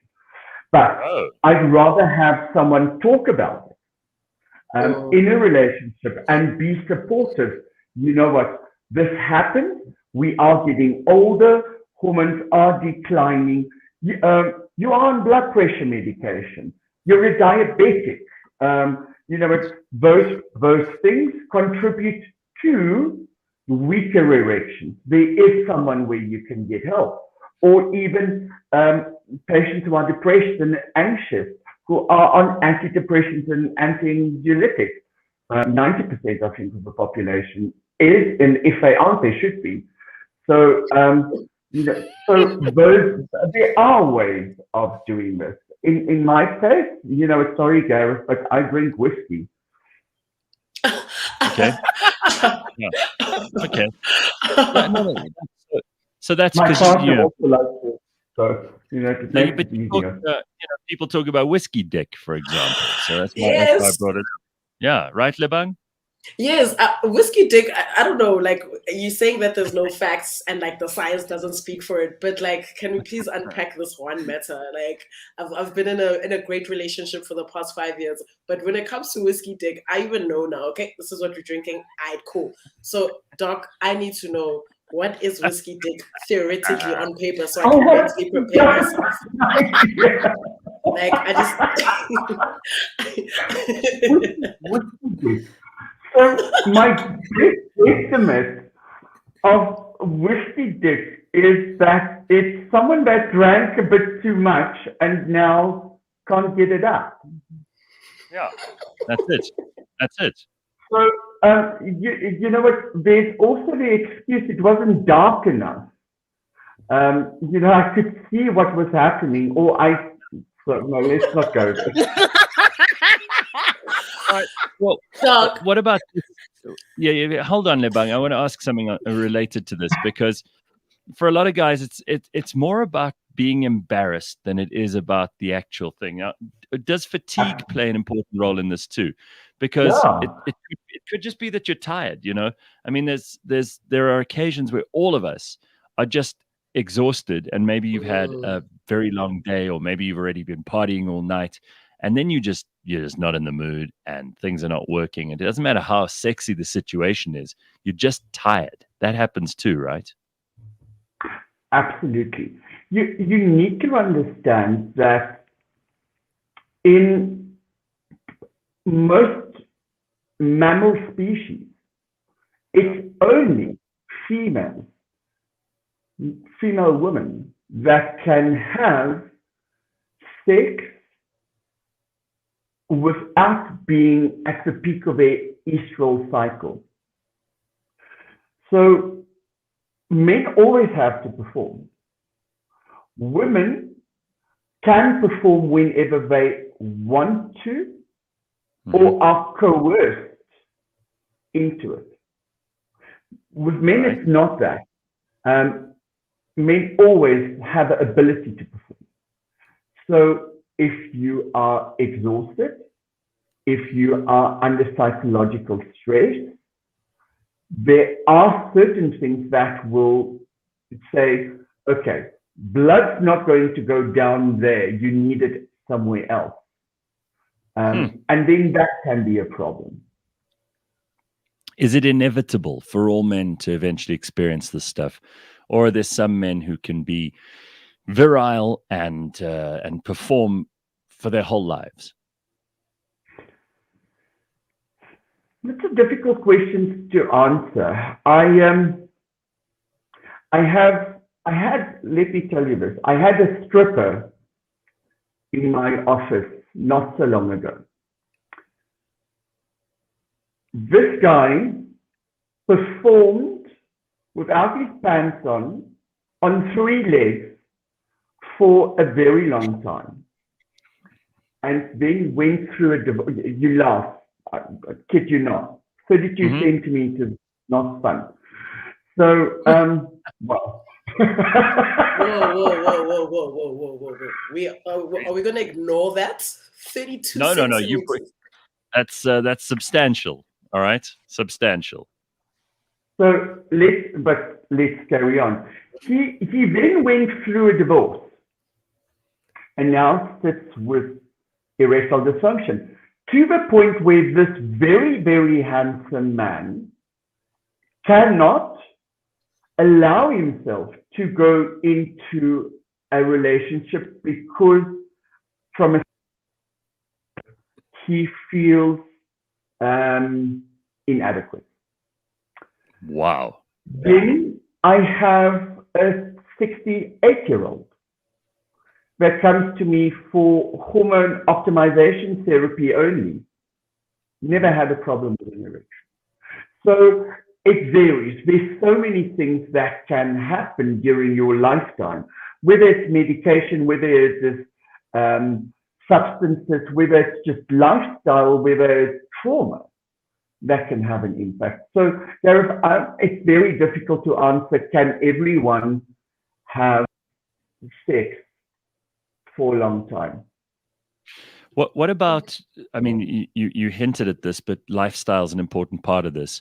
Are there other things that not having enough testosterone in your body starts doing to a man? I mean, men unless we have something to work for many men, the motivation is power, sex, success, being better than all the others, achieving things, sport. For many of us, those are the things that define us as men. And testosterone, obviously, over time, as it starts to dip, and particularly as we reach middle and latter age, these things start to affect the way that we think about ourselves. Because if you've judged yourself all your life on your achievements and your virility and your ability to bed various women and all that kind of thing, then it can have a very devastating effect on men. once those things start to go away, or once those aren't the best measures, and suddenly much younger men come into the picture and steal your thunder, so to speak? Well, what we need to know is that testosterone is not only necessary in men, but it's very much necessary in women. And testosterone, as part of your sex hormone, play a very big role in after puberty in your behavior. Firstly, I believe that the biggest role of testosterone is on the brain. It's made by the brain, for the brain, in the testicles. So things like libido, which is a higher function, our sexual thoughts, that's one. Motivation, energy, depression, anxiety, cognitive functioning in both men and women rely on testosterone. Yeah. The way we act relies on testosterone because testosterone elevates the neurotransmitter dopamine. Dopamine is responsible for the action that happens between certain parts of the brain. So testosterone is not about sex and it's not about muscle. It's about so much more. The very, very interesting thing that testosterone is crucial for is pain management. For your gut, the health of your gut depends on testosterone. Now we know that the gut and the brain have direct connections to each other. We call the gut the second brain by the sheer volume of nerve endings that's in the brain. The gut contains more organisms in it than all the cells in your body. So you're more microorganism than you are human. The genetic makeup of these organisms acts as a separate organ with which you cannot, without which you cannot survive.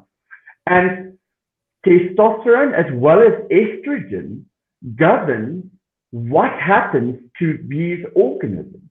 Not only do these organisms break down your testosterone and your estrogen, which then those metabolites have effects, but it actually stimulates the production of these hormones again. So there's so much more to testosterone than just it's an alpha male or not. Alpha male is someone who is a combination of fast, strong, dominant, big, etc., etc. But it's a combination of them, not necessarily just one.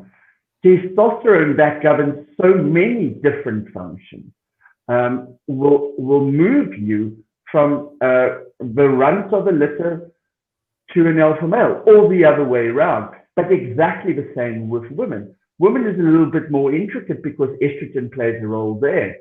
The balance between testosterone and estrogen is incredibly delicate and misunderstood.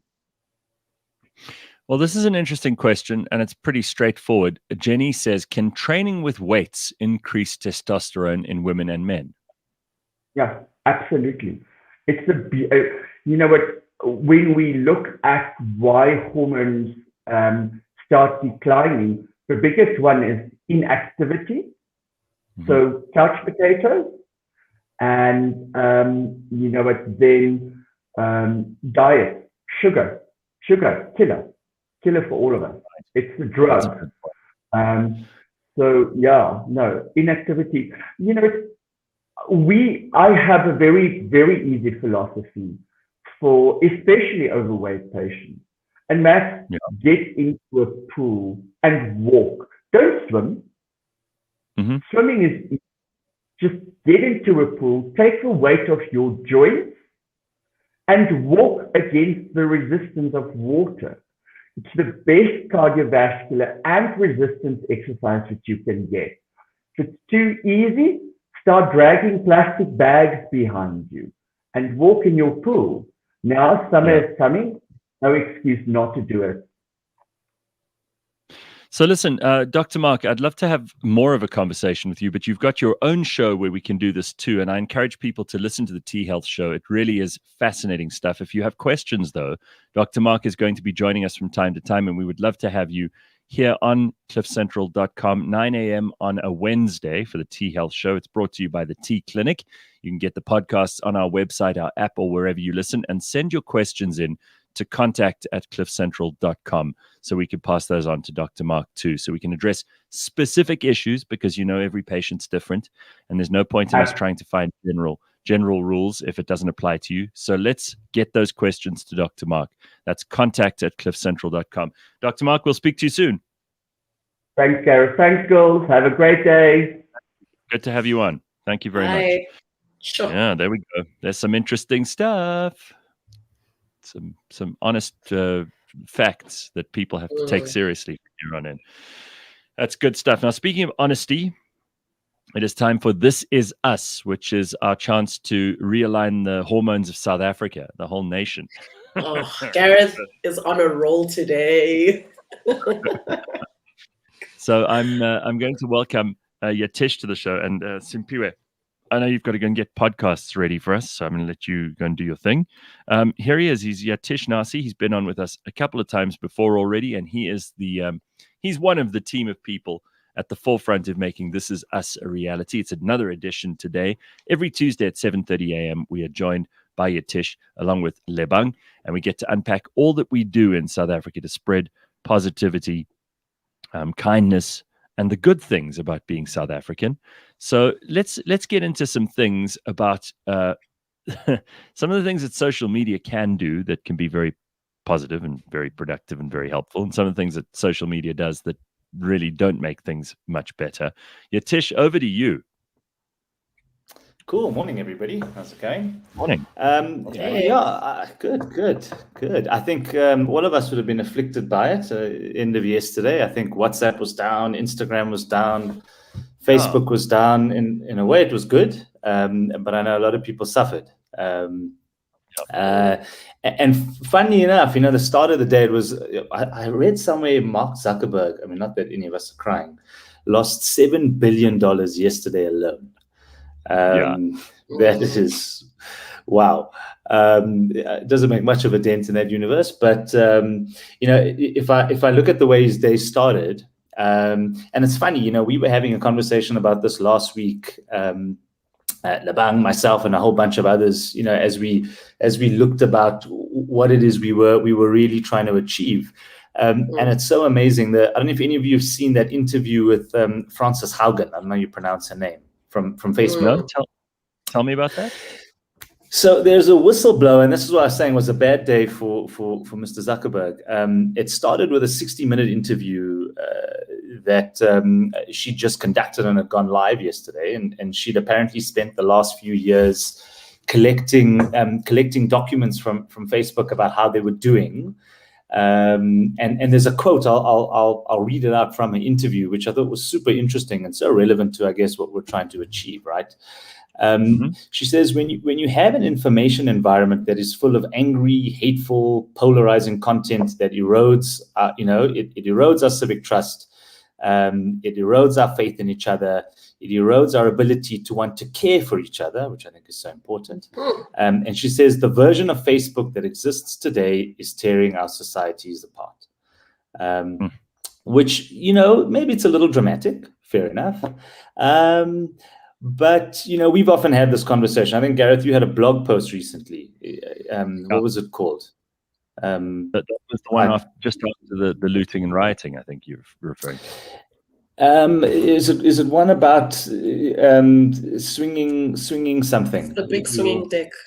There you go. That was okay.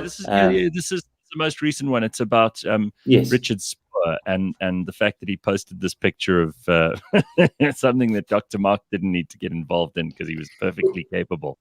But yeah, it's more about the way that you deal with bad news, difficulty, complicated and embarrassing situation, or something where people are trying to cancel you, or remove your agency from you online, Yeah. and just some interesting theories around that. Yeah, and in many ways, I think, and this is what we were discussing last week. In many ways, as much as it affects an individual, countries are probably, equally vulnerable to that sort of news cycle, that sort of comment cycle in social media, in media particularly as well. We all know it. We love stories that are, or we're more engaged by stories that are negative to their core, etc., etc. So, often we've been asked, why do we need This Is Us? And for us, it's so simple. We always talk about ourselves as not the only movement, but as a movement that needs to aggregate and inspire these positive stories. And I mean, Lebang can talk to it. If I think about the guests you've had on your show, we would never have heard of these people existing. Nobody knows. We hear from the 10% that make the noise. But I mean, you've been chatting to guys who we would have never seen had we not launched This Is Us, who are 100%. doing the things we need to do.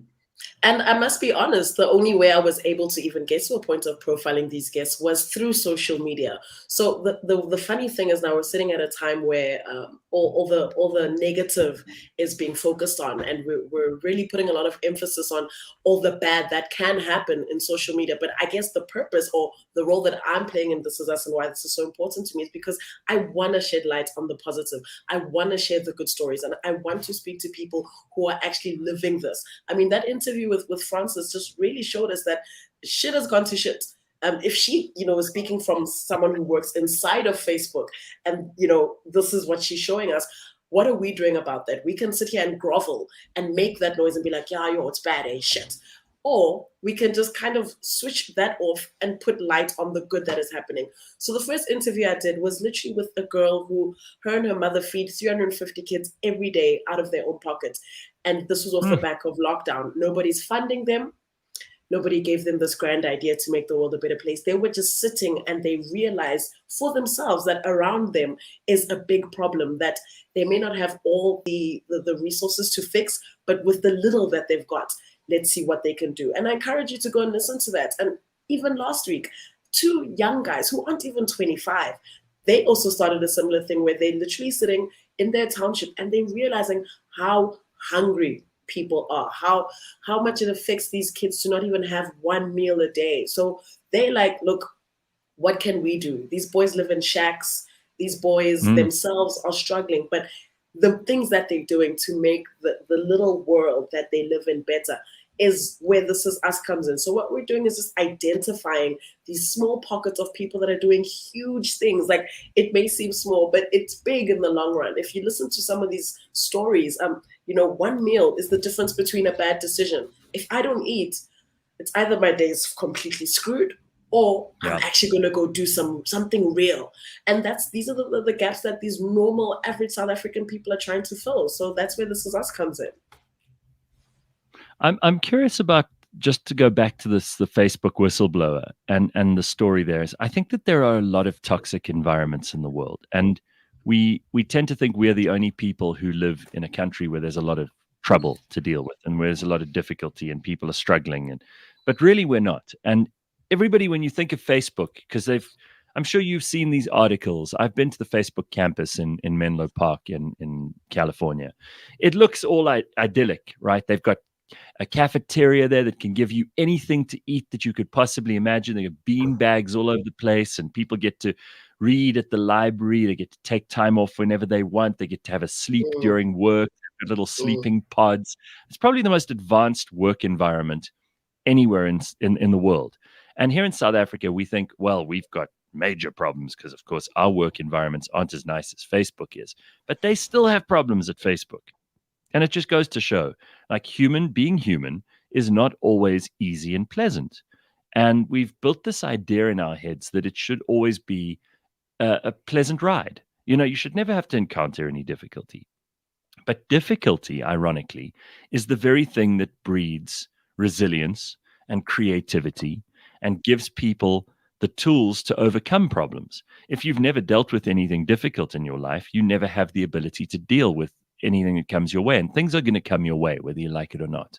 There's no job, There's no country, there's no person, there's no president, there's nobody who can protect you from all of that. And that's something we should look at as a major plus in South Africa. It gives us an advantage, not a disadvantage. We're not mollycoddled here. We have serious problems and major challenges. Gives you an opportunity to do things. We need smart thinking, resilient, creative, brilliant, ingenious, and inventive people. And that's the one thing we have in abundance because we don't have an option. I think that's a huge plus. Definitely. There's a saying by a great designer I love, a guy called Yves Behar, and he says frustration is the start of all design. And it's such a true thought, right? It's unless you're frustrated with something, there's no need to change it. So, why would you do anything unless it caused some level of frustration in the first place? And that's, I think, why I particularly love some of the stories Lebang has been uncovering on Thursdays, because these are people who have met frustrating situations, like all of us do every single day. And rather than choosing the easy way out, which is to complain and whine and do what often gets done, they've chosen to solve for it in their own little way. And we often think, what good does just talking about it do? We also had to face the question around this as us as a movement to say, is it enough to just talk about these inspiring actions? And what we've certainly discovered as we've gone around sort of talking to individuals, trying to put this coalition of the willing together, is there is no lack of motivation in South Africa to do what needs to be done. We have met so many people. What's potentially the gap is to collect those things so we can inspire everybody else to go, look at what is being done. And all is not lost, and you can certainly do something small, because that's, climate change is a similar thing, right? It feels so big. You kind of go, shit, I hope Elon Musk or Jeff Bezos solves it, but they're too busy trying to get to space. But it's so big, you feel like, what is my little piece of recycling going to do? What's my little thing going to do? And I think the more of these stories we see, the more we realize, actually, it is the little things. It's the little things everyone's doing that adds up to who we are. Yeah, but don't you think, Yatish, also people have got this unrealistic expectation that they're going to change the world, especially millennials and Gen Z, I'm going to be the one that saves the earth, because you hear about the big problems. You think, well, if I don't have a hand in solving the big problems, then I'm not important.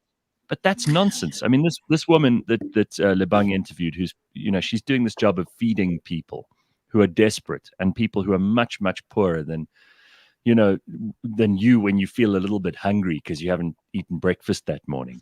She's doing incredible job. Now, she's not going to get the attention that Greta Thunberg gets, but she's probably doing more on a daily basis than Greta Thunberg is, because she's not talking to a bunch of people and, sailing on a ship across the Atlantic, which I don't know how much that helps, but I think it probably helps more to be feeding people in South Africa than it does to be doing those.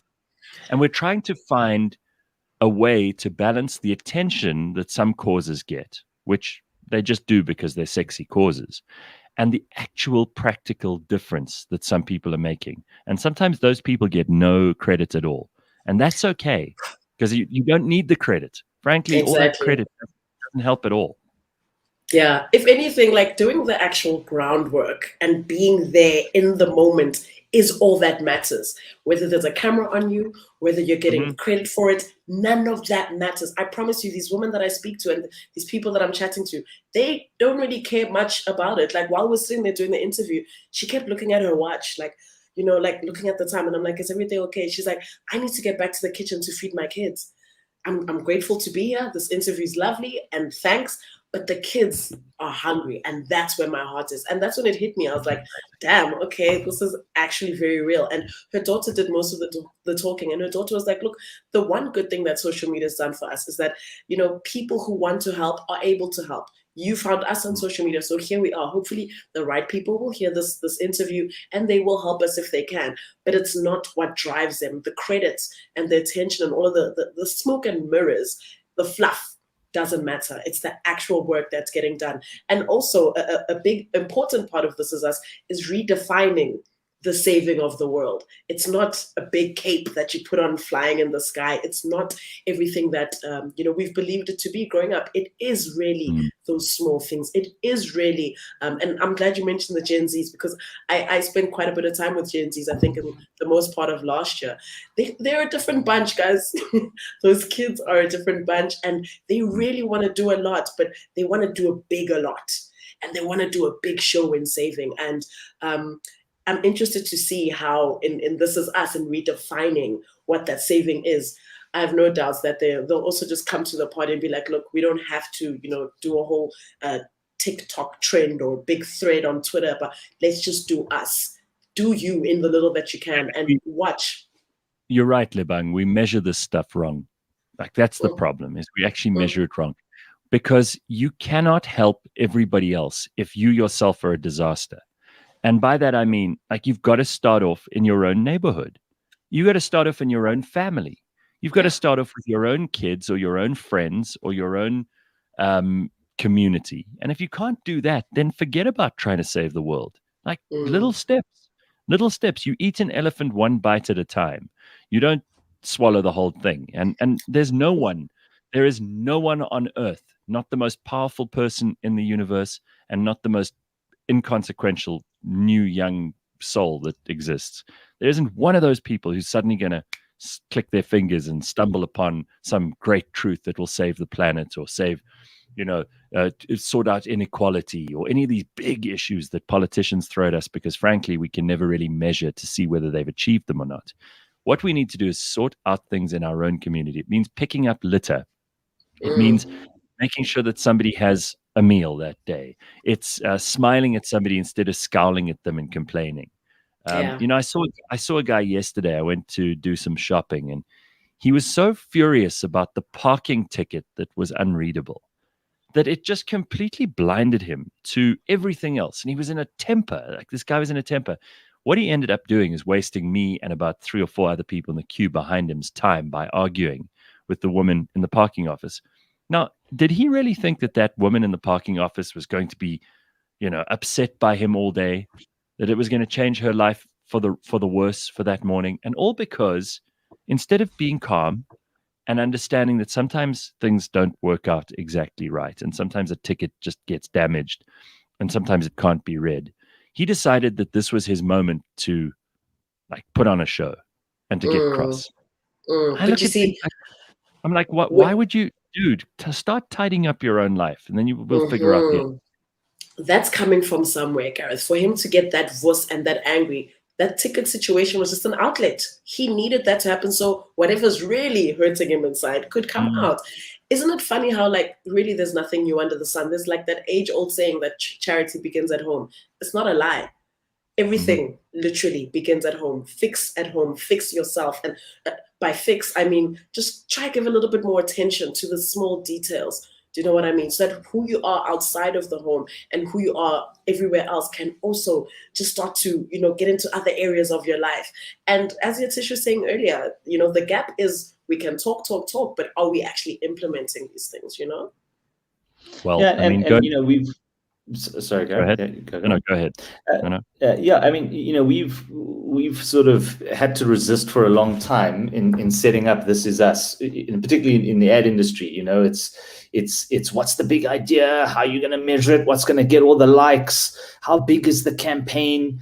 And we've had to fight our own instincts so hard to go, this is not what we're trying to do. It's not, when eventually this hopefully becomes something worth talking about, the case study here is not, here's an amazing film that gets entered into Cannes about how our idea did a bunch of things. No, what we're simply doing is creating the space for people who are doing amazing things to be able to tell their stories. This, for once, this is not our grand idea that, to your point, is the Cape moment that saves the country. No, we've got to build the infrastructure for the right stories in South Africa to surface and for everyone to realize that it's the little things they do every day that will slowly turn the tide of where we're headed. That's the goal, It's not going to be one big campaign that wins at Cannes but actually doesn't move the needle. It's a really, really slow burn that needs to build collectively over time. All right, so that brings me to our second point of discussion for this morning, and something which I think people are now starting to become interested in, is that how do you take this talk and lead it into action? Cool. So, I mean, what we've done, and I think I've said this a few times in sort of various ways, but I think, to your point, to be super, super pointed about that, what we're looking for is what we're looking for is two things, I think. The first thing is to say, either you are doing something along the ethos and the lines that we're talking about here, which is looking for a little way that you can make a difference every day. And if you do that, share it with the hashtag This Is Us so we can collect it. That's the one thing.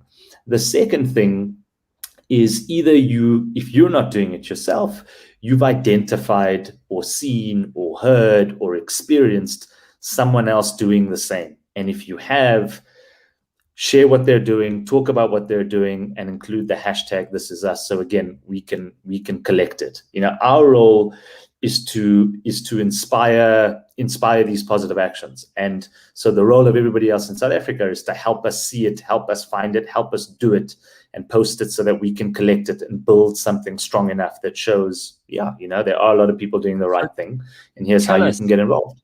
So tell us if there's someone in your community that does amazing work. Tell us if there's something that you've been involved in for a while, because even if you're not the kind of person who likes attention, there are lots of people like that. We spoke to our First Lady the other day, who has been involved with something called the Early Care Foundation for the longest time. And they do amazing work by helping very, very young kids who are in disadvantaged communities, in townships and so on, who don't have anyone to look after them, for starters. They don't necessarily attend any kind of creche or preschool.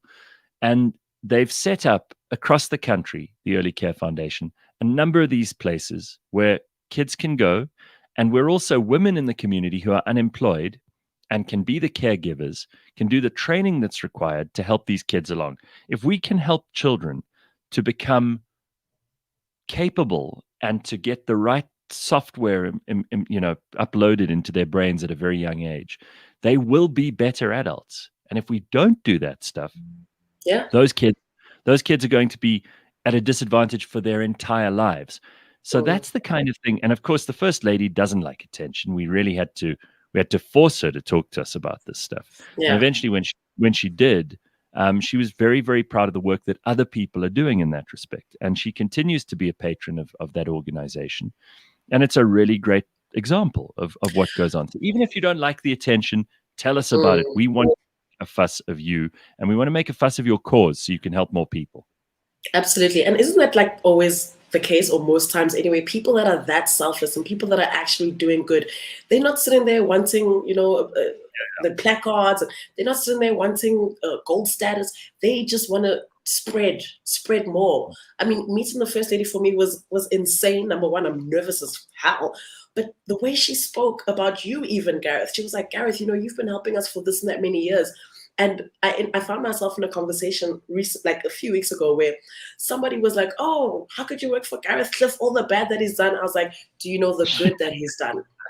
Dude, I was actually defending, like, do you know the good that he's done? And the truth is they don't, because nobody wants to talk about that. But we do, as This Is Us. We want to shed light on that good, Well, I mean, the point that Yatish brought up now about how we've got to lead this to action takes us to another thing, which is, how do you measure this? Because people do want to know eventually whether they are making a difference or not. And the only people who can really tell whether you're making a difference or not are you and the people that you're supposedly helping. Yep. And that's hard to measure. We don't, that's not about likes or about retweets or about how much you punch in the media space. But we certainly want to give you an opportunity to do it.